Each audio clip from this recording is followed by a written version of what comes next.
ইদানিং মোবাইল খুললেই দেখতে পাই বিভিন্ন কুকিং চ্যানেলে বিভিন্নভাবে গরুর মাংসের ভর্তার রেসিপি। তাই আজ আমিও চিন্তা করলাম গরুর মাংস দিয়ে ভর্তা বানাই। এর আগে সবাইকে আসসালামু আলাইকুম। আশা করি সবাই ভালো আছেন, আমিও ভালো আছি। এখানে হাড় ছাড়া গরুর মাংস নিয়েছি, অর্থাৎ ফ্রেশ গরুর মাংস নিয়েছি 5 টুকরো। যেহেতু আমরা 2 জন খাবো তাই আমাদের 2 জনের জন্য এইটুকুই এনাফ। আর ফার্স্ট টাইম খাচ্ছি তো কেমন হয় না হয় এর জন্য অল্প করেই বানাচ্ছি, দেখি কেমন হয়। তবে এই ভর্তাটা আমি 2 ভাবে দেখছি, একটা শিলপাটায় বেটে আরেকটা হাত দিয়ে মাখায়া। আমি হাত দিয়ে মাখানোটাই করবো আজ।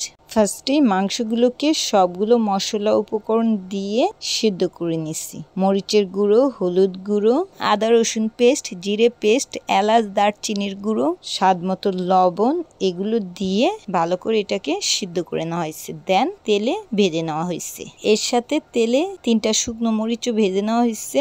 এবার সামান্য পরিমাণ লবণ দিয়ে, যেহেতু আগে লবণ দেওয়া হয়েছিল মাংসের সাথে, এর জন্য এখন খুবই অল্প লবণ দিয়ে মরিচটাকে ভালো করে মাখিয়ে নিতে হবে। মরিচগুলো লবণ দিয়ে ভালো করে মাখানো হয়ে গেলে এখানে পেঁয়াজের কুচি দিয়ে দেব। আমরা চাইলে পেঁয়াজ কুচি একটু ভেজেও নিতে পারি, কারণ যারা কাঁচা পেঁয়াজ খেতে পছন্দ করে না তারা এই কাজটা করে নিতে পারে।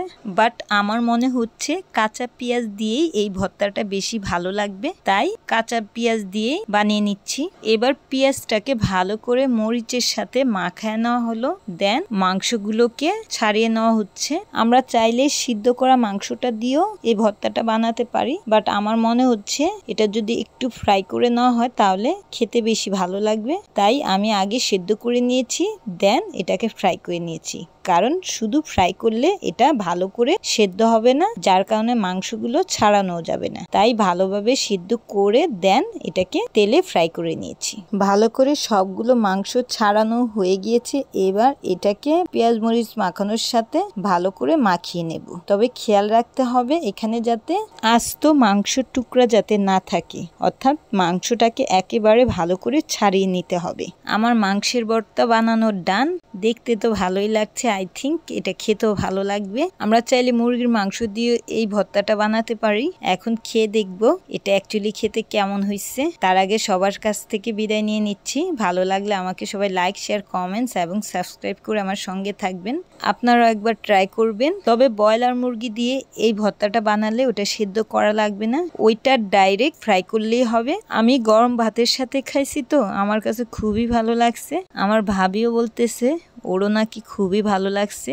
অ্যাকচুয়ালি ভর্তাটা খুবই মজা হয়েছে। মাংসের ভর্তা আর কখনো খাইনি, এই ফার্স্ট টাইম খাওয়া হইলো। তবে খুবই মজা লাগছে, ভবিষ্যতে আরো বানিয়ে খাবো।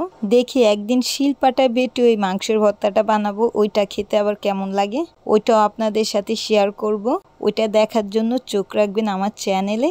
সবাই সুস্থ সুন্দর থাকবেন। ধন্যবাদ সবাইকে। আল্লাহ হাফিজ।